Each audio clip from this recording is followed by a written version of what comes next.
C'est bon ou pas? Ruth, Perek Bet, Pasuk, Zain. Vatomer, Elakta Anna, Ve'asafti ba'omarim, achare akotzrim, Vatavo, Vata'amod, Me'az, Aboker, Ve'adata, Ze, Shivta, Habayit, Me'at. Ruth, elle répond à Boaz et elle dit voilà, j'ai été cueillir des romarim, des gerbes d'orge, des gerbes de blé, après les kotzrim, après les moissonneurs. C'est-à-dire qu'en fait, ici on voit dans ce verset encore une marque de pudeur, de tsniout, de la part de Ruth. Elle marche après les moissonneurs, elle ne marche pas devant, parce que lorsqu'elle marche devant, elle va devoir se baisser, et donc il y aura peut-être des voyeurs qui vont constater certains gestes, certaines formes, et ça, elle ne veut pas, donc elle marche après. C'est aussi une halakha, rabotai. Dans la halakha, c'est marqué qu'on ne marche pas derrière une femme. On marche devant. On marche devant. Pourquoi? Pour ne pas être tenté de regarder là où il ne faut pas regarder. Donc ça, c'était encore une marque de tsniout, de Ruth, que Boaz a remarqué. Vayomer Boaz al Ruth, Halo shamar biti, al telchi lilkot besade acher, vegam lo ta'avuri mize vechot idbakin im na'arotai. Boaz, il donne du piston à Ruth, et il va lui dire comme ça. Il va lui dire, regarde, ne va pas dans un autre champ, tu peux rester dans mes champs. Tu n'as pas besoin d'aller chercher d'un champ à un autre pour aller ramasser ton blé. Tu peux rester dans mon champ. Et à l'époque, vous savez, quand il devait faire une petite pause pour aller boire, pour aller s'abreuver un petit peu, il faisait chaud, on est dans la période des moissons, alors se désaltérer, alors qu'est-ce qu'ils faisaient? Ils allaient boire de l'eau. Quelle eau? Il n'y avait pas les robinets à l'époque.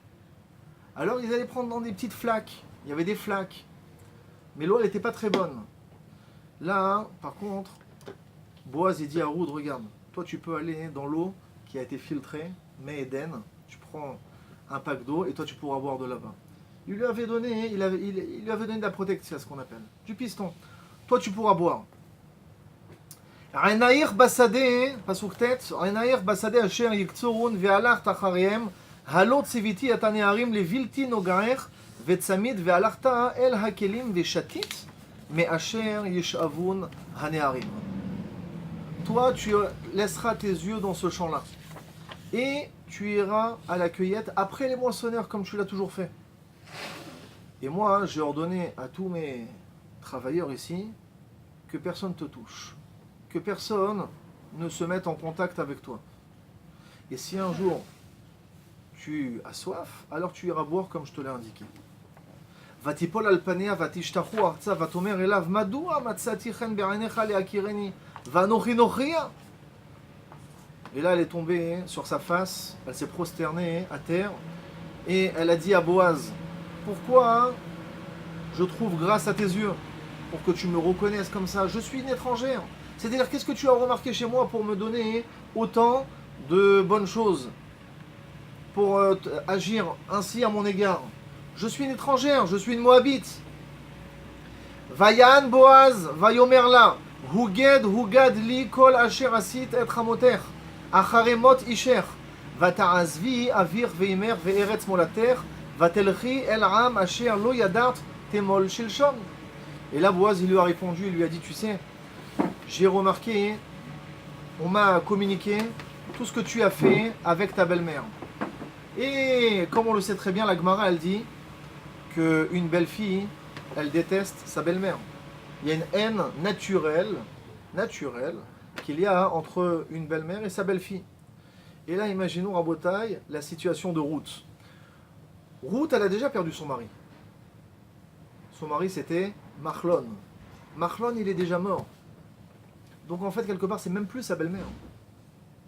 Et elle la suit. Et elle fait du bien avec elle. Elle va glaner pour sa belle-mère. Pour ne pas que sa belle-mère, elle ait la honte d'aller glaner alors qu'elle était très riche. C'est sa belle-fille qui va en avant. Et donc c'est-à-dire que Ruth ici, elle surpasse cet élan naturel de détester sa belle-mère. Au contraire, elle va et elle l'aime. Elle lui évite la honte. Elle lui fait le kavod. Et Boaz, il a entendu tout ça. Et Boaz, il a entendu tout ça. Et en plus, tu as quitté ton père et ta mère. C'était qui le père de Ruth? C'était le roi de Moab. C'était le roi Eglan. C'était une princesse. Elle a décidé de tout abandonner. La royauté, le kavod, la limousine, tout pour venir intégrer le Ham Israël. Et ça, Boaz, il dit, ça c'est remarquable. Et c'est ça que j'ai remarqué chez toi. Et c'est pour ça que je te donne du piston. C'est pour ça que je me comporte comme ça avec toi. Yeshalem Hashem parolech, utehi maskurter shelema merim Hashem Elokei Israël, asher bat lachasot tachat kenafav. Que Akadosh Baruch Hu, il te paye salaire content. Alors, ici le Malbim, il fait une différence entre la Péoula, un poël et un sachir. En ivrite, un poël c'est un travailleur, un sachir c'est un salarié. Quelle est la différence entre les deux? Un poël c'est un travailleur, c'est-à-dire que c'est quelqu'un qui travaille pour toi.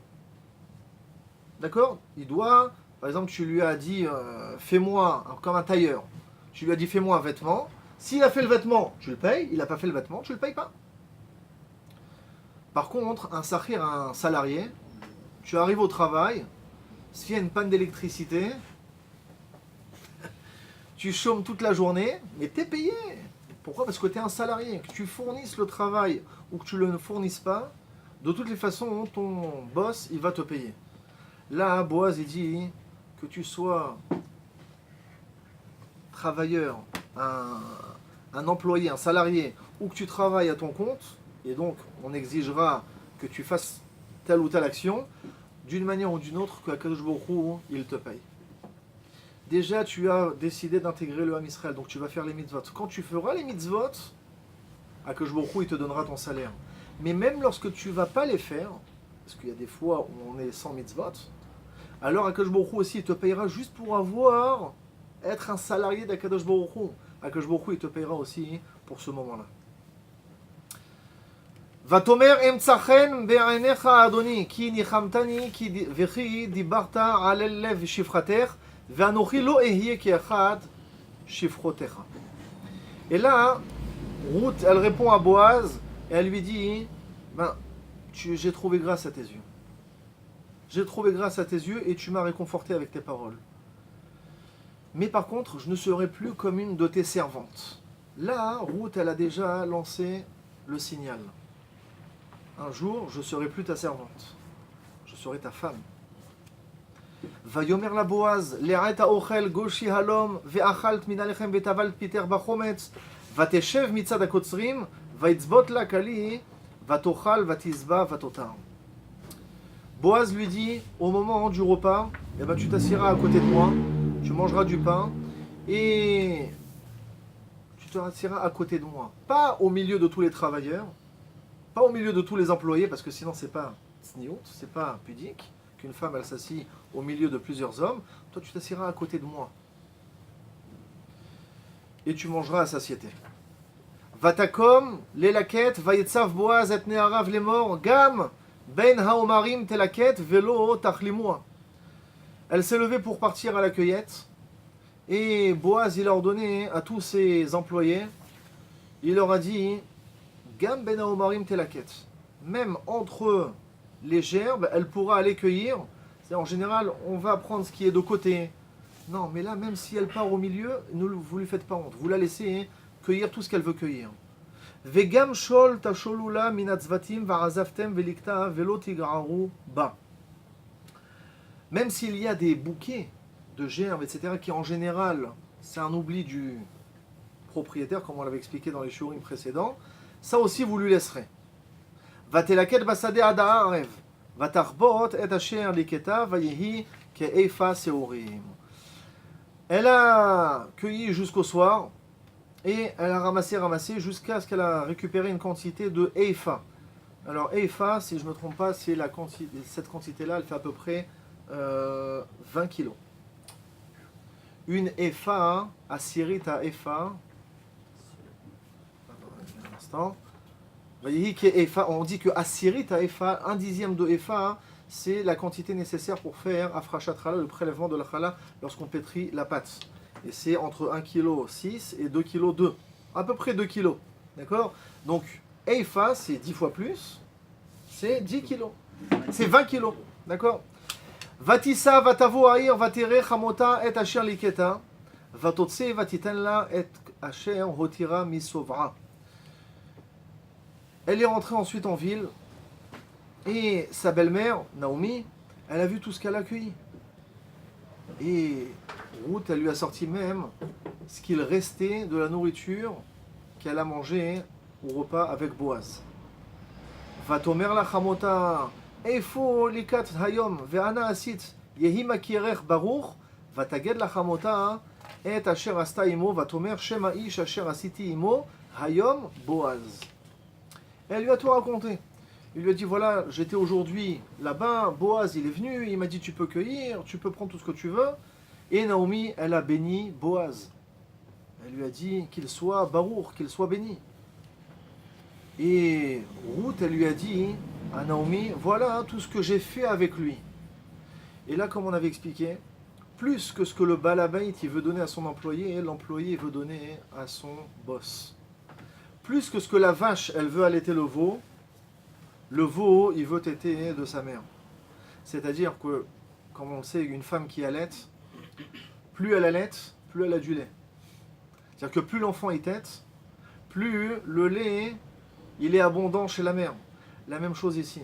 Lorsque quelqu'un il fait de la tzedaka, il donne de l'argent, il donne du blé, il donne de la récolte aux pauvres, le pauvre en recevant cette récolte, il fait plus que ce que le riche lui a donné. Comme on a dit, le riche, il a donné 100 shekels. Le pauvre, qu'est-ce qu'il lui a rendu? Il lui a pas, hein, il a reçu 100 shekels, mais donc il a permis au riche de faire une mitzvah. Cette mitzvah, combien elle vaut? Elle vaut bien plus que 100 shekels. Donc plus que ce que le riche fait du chesed avec le pauvre, il fait aussi avec le riche et encore plus. Vatomer Naomi lechalata baruch hu l'Hashem. Asher lo azav chasdo et achaim vet hametim, vatomer la Naomi karov lanu aish migoalenu hu. Et là Naomi, elle rebénit encore son proche parent qui s'appelle Boaz, elle lui dit baruch hu l'Hashem, qu'il soit béni. Et là dans cette bracha, on sait que Boaz, il a déjà perdu, il est veuf depuis quelques jours là. Il a perdu depuis le jour où Naomi et Ruth elles sont rentrées du champ de Moab. Ce jour-là, il y avait la Levaya, il y avait l'enterrement de la femme de Boaz. Il n'a jamais eu d'enfant avec sa femme. Donc il n'a pas encore de perpétuité dans ce monde. Et là, grâce à la bracha de Naomi, elle a dit Baruch hu l'Hashem, il soit béni pour Kadosh Baruch Hu. Et bien dans la prochaine union qu'il va avoir avec Ruth, comme on va le voir, une union, une nuit, parce qu'au lendemain matin il est mort, pendant la nuit il est mort, Boaz. Pendant cette nuit-là, Ruth a déjà un bébé qui est en route. Vatomer, Ruth à Moavia, Gam ki amar elai, imanearim asherli tidbakin ad imkilu, et kol akatsir asherli. Et en plus, Ruth elle a dit à sa belle-mère, elle lui a dit, tu sais, tout le piston qu'il m'a donné, il m'a dit, tu peux rentrer dans mon champ, dans mes champs, et tu iras d'Afka avec mes employés, mais pas avec les employés de quelqu'un d'autre, comme ça au moins tu restes dans un cadre de tsniout, et tu peux prendre tout ce que tu veux. Vatomer Naomi al Ruth kalata tov biti kitetzi imna arotav velo yivge'u bach besade acher. Naomi elle lui a dit c'est très bien que tu restes avec des gens qui sont pudiques et au moins tu n'ailles pas dans un autre champ de peur de rencontrer de la frivolité. Vatidbak banaarot Boaz lelaket Ad kelot ketzir haseorim ou ketzir rachitim vateshev et chamota. Et donc Ruth, elle s'est collée, elle est restée avec les employés féminins, les femmes aussi qui travaillaient pour Boaz. Elle restait là-bas entre femmes jusqu'à la fin de la période de moisson. Combien de temps ça a duré? Ça a duré 3 mois. 3 mois, Boaz, il a attendu avant de se marier avec elle. Pourquoi? Alors comme on le sait, une femme qui a divorcé ou une femme qui est veuve, si elle veut se remarier, on attend 3 mois. Pourquoi est-ce qu'on attend 3 mois? De peur qu'elle ait quelque chose. De peur qu'elle ait déjà quelque chose en route, dans son ventre. Et donc, les Chachamim, ils ont dit, on attend d'abord 3 mois. 3 mois, c'est le temps de discernement de savoir si elle a déjà eu un enfant avec son mari précédent, avec l'homme qui l'a divorcé ou avec l'homme qui est mort. Elle n'a pas eu d'enfant? Ok, ou alors s'il y a un enfant, on sait que ça vient du mari précédent. Là, la même chose avec une guillorette. Une guillorette, une convertie, elle veut intégrer le Ham Israël. On veut savoir est-ce qu'elle n'a pas déjà un bébé dans son ventre. Si elle a déjà un bébé dans son ventre, on sait que c'est un zéra qui est pas soul. Ça vient d'un goy. Alors c'est vrai que l'enfant il sera juif, mais il aura un yichus, il aura un lien de parenté dont le père est goy. Donc nous on veut faire cet afrana, ce discernement. Est-ce que le bébé qui va avoir lieu de cette union-là, est-ce qu'il est de l'ancien mari, si c'était un mari, ou du suivant? C'est pour ça que Boaz il a attendu jusqu'à la fin des moissons.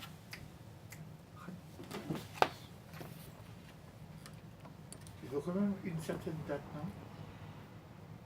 Un certain temps. 3 mois. Trois. Ça y est ou pas? J'ai Je l'impression couperai après, hein, mais... Mais je sais pas quand ça s'arrête.